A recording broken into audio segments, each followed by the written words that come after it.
Hey guys, welcome back to the Speaker's Edge podcast, the podcast dedicated to helping you to learn from some of the world's very best speakers and communicators around the world so that you can learn to master your message and inspire your audience every single time you speak. I'm your host for this podcast, Roddy Galbraith. I'm thrilled you're back with us today. Last week we were talking about the fallibility of fear and the fallibility of emotions generally, and how emotions really are just learned programs that we've picked up along the way, and we can't trust them. We can't completely trust them. Maybe they're an indication, they're a guess, but they're definitely not a reflection of reality, and they're definitely not a reflection of our potential. But before we dig into that, and we're going to dig into beliefs a little bit more, before we get to that though, if you haven't downloaded the resources, the companion guide for the show, then go to maxwellleadership.com/The Speaker's Edge. And if you enjoy the show, we would love it if you rate and review the show as well.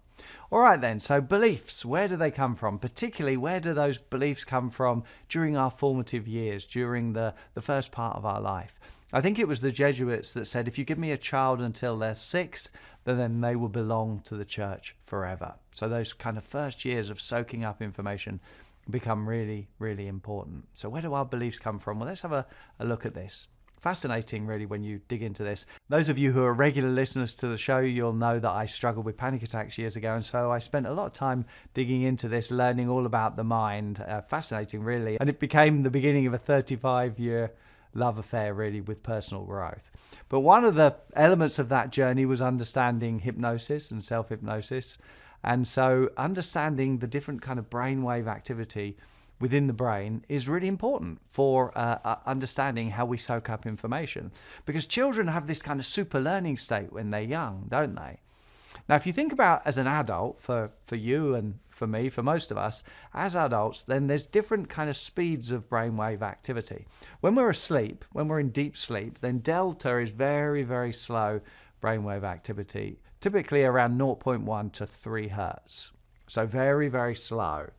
That's deep sleep in an adult. But as we then begin to wake up and stir from that deep sleep, the brainwave activity speeds up a little bit to theta. Now, this is typically around 4 to 7 hertz, and so it's a little bit faster than delta. And it's like twilight reverie, they say, is this kind of state. So you're dreaming. You know you're dreaming because there's something that happens in your real outside environment. So the doorbell rings or the phone rings or your phone goes off. And you take that sound and you feature it in your dream, so it becomes a part of your dream. So it's like you've got one foot in each world, the unconscious where you're asleep, and then the conscious where you're aware of what's going on. And then when you wake up, you're like, oh, isn't that funny? So it's an altered state of consciousness. It's not as deep as delta, but the brainwave activity begins to speed up. Then slightly higher than theta is alpha. If you're familiar with meditation, hypnosis, self-hypnosis, maybe deep tissue massage, prayer, where you kind of go off into your own little world, this is where it speeds up a little bit more. Now, typically this would be around 8 to 15 hertz. So a little bit faster still. It's kind of relaxed consciousness, focused consciousness. So if you're familiar with like a hypnotic trance, then this would typically be alpha or maybe high theta. And then normal kind of classroom consciousness is beta, where it speeds up again. So around 16 to 30 hertz. So quite a bit faster. Beta is normal waking consciousness for us adults, all of us. So we have these different kind of stages. Now, the interesting thing, and this comes from Dr. Bruce Lipton's program on conscious parenting particularly, and then it's also part of his book, The Biology of Belief. So he talks about the activity, the brainwave activity in a child as they grow. So when they're a baby, it's very low, typically delta, and then it speeds up a little bit to theta as it gets older, and then a little older still, it goes to alpha, and then later still, it eventually gets to beta, which is normal adult classroom consciousness, if you like. But what's interesting about this is that for the first 2 years of the child's life, then it's predominantly delta brainwave activity. So very, very slow for the first 2 years. Just think about that. Then from 2 to about 6, it speeds up to predominantly theta. Then from about 6 till 12, it speeds up again to predominantly alpha. And then after 12, it gradually speeds up to predominantly beta, that kind of regular consciousness that you and I typically would experience. Why is this important? Well, because for the first 6 years, if you look at that, then the child is in either delta or theta. And these are like super learning states. So consciousness, the ability to question information, the ability to reject, choose to accept or reject information, doesn't happen until we get to after 12, really. And so we're in this state where our mind is wide open with no ability to question the information that we're soaking up. And so we can learn at a rapid rate. And language is a great example of the effectiveness of this. There's a language being spoken around us when we're a child, and we soak that language up, and we end up speaking that language effortlessly, don't we? And we don't just learn the words, we learn everything about it, every nuance of the way our parents or whoever is around us speaking, the way that they pronounce the words, the way they say things. All of that goes with it as well. All of that information is downloaded to that child. And if there's 2 or 3 languages being spoken, then 2 or 3 languages are soaked up effortlessly. Now, we can still learn a language when we're 53 and a half, 56 and a half, but it takes a lot more work. We don't soak it up in the same way. We can learn it, but it's not as easy. In fact, we can learn new ideas, but we need to change our mind from what we've already learned. And so it's difficult sometimes for adults to change their mind, isn't it? Children, they just need to make up their mind. But as adults, we need to change our mind, which is more difficult. So because the young child doesn't have this critical conscious mind, it soaks up everything that's going on. It's got nothing to do with genes. It's got nothing to do with geography. I grew up in England, only like 100 miles, let's say, from people in France across the English Channel.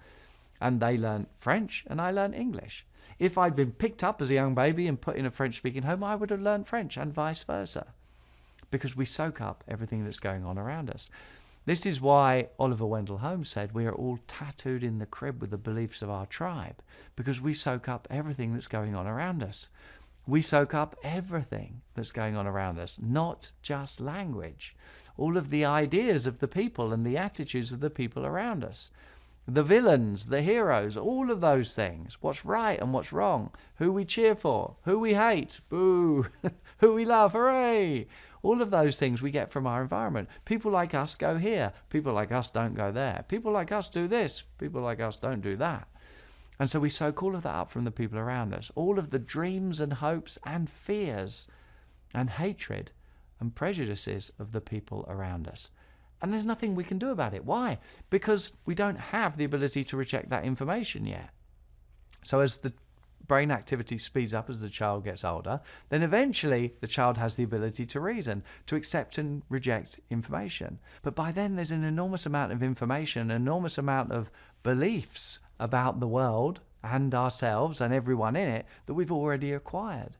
So it's kind of like, imagine you're having like an open house party and anyone's invited. And so everyone starts pouring in, but the first people there put on jackets and they become like the doormen, the bouncers for the party. And so they stand on each door. Who do they let in? They let in people they like. They let in people that they feel good about. They let in people like them.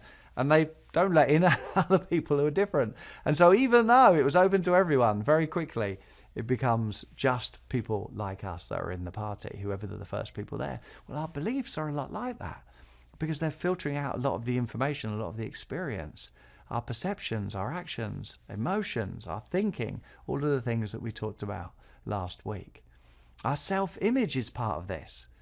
Our self-image is ideas about us put in our mind by other people before we could think for ourselves.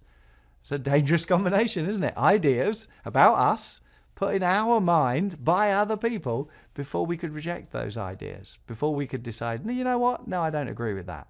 We soak it up. We soak it up. You can't say when you're a 2-year-old learning to speak English, I think maybe Mandarin is going to be better for me. I think Italian would be nice. I want to learn Spanish. No. You learn English because that's what's going on around you. You soak it up and there's nothing you can do about it.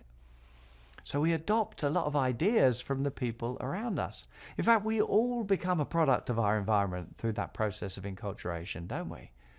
We all become a product of our environment, for good or for bad. Now, I'm not saying this is bad. Some of us are very happy in our environment. We're made to fit our environment. We're equipped to survive in our environment. It's a marvelous system, really, when you think about it. But if you want to change your environment, then you need to change. And it's real change because of some of those cherished beliefs that we have.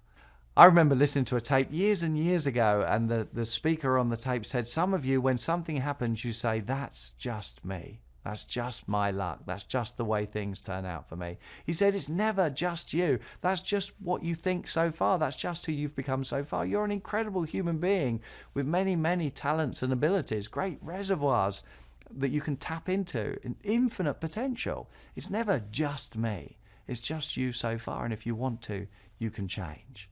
You can change. You can change everything. You can change your self-image. You can change your idea about how successful you're supposed to be. You can change your collection of beliefs. You don't have to change them all, but you can change one or two of them, the ones that are holding you back. And if you do want to change your results, Maxwell Maltz said it's impossible to outperform your self-image for very long. So we need to change our self-image or tweak our self-image if we want lasting change in our life. So the self-image, again, is just ideas about you placed in your mind by other people before you can think for yourself. Ideas about what? Ideas about how successful you are, how happy you are, how likable you are, how fit, healthy, how much money, all of those things potentially. And so if we want to change permanently, then we need to get to the root cause of the results that we're getting, which is really the beliefs that we've adopted. The beliefs that we believe to be true, the beliefs that are tucked away in our subconscious that we don't even think about because they're below the level of conscious awareness. And if we want to change, we need to go through a process to change them. Now, the thing I love about speaking is that speaking is not dangerous, but it feels deadly to some people. And the way that we can change the beliefs that we hold about speaking is by stepping forward into growth. And by proving to ourselves that we can actually do it little by little. But we can't change those beliefs if we turn and run. We have to find a way to step into the emotion. And then it's just a matter of time. And if we want tomorrow to be different, as John says, we've got to be doing the work today. We've got to be growing today. The only guarantee that tomorrow is going to be better is if we're growing today. All right, I think that's it for this week. That's enough. Every week I talk about the Maxwell Leadership Certified Team because we're so proud of it. It's such a great group of people, life-giving people just like you. If you're interested in developing your speaking, you should definitely check it out. There's no one better to model than John Maxwell, no better system than the Maxwell method of speaking, and nowhere better to learn that than at the Maxwell Leadership Certified Team. And as a Maxwell Leadership Certified Team member, there's nearly 60,000 people worldwide now in about 169 countries around the world. You would be perfect for this. So check it out. Go to maxwellleadership.com/speak. Jump on a call with a program advisor. See if it's a fit. If it is, it will be the best call you've ever made, I'm sure. And we would love to have you. And we'd be lucky to have you. Don't forget to download the companion resources. Go to maxwellleadership.com/the speaker's edge. Remember, developing your communication skills, it's one of the best skills you can develop. It's absolutely a learnable skill. You really can learn to master your message and inspire your audience every time you speak. Thanks for listening today. I'll see you again soon. See you in the next episode. Lots of love. Take care. Bye-bye.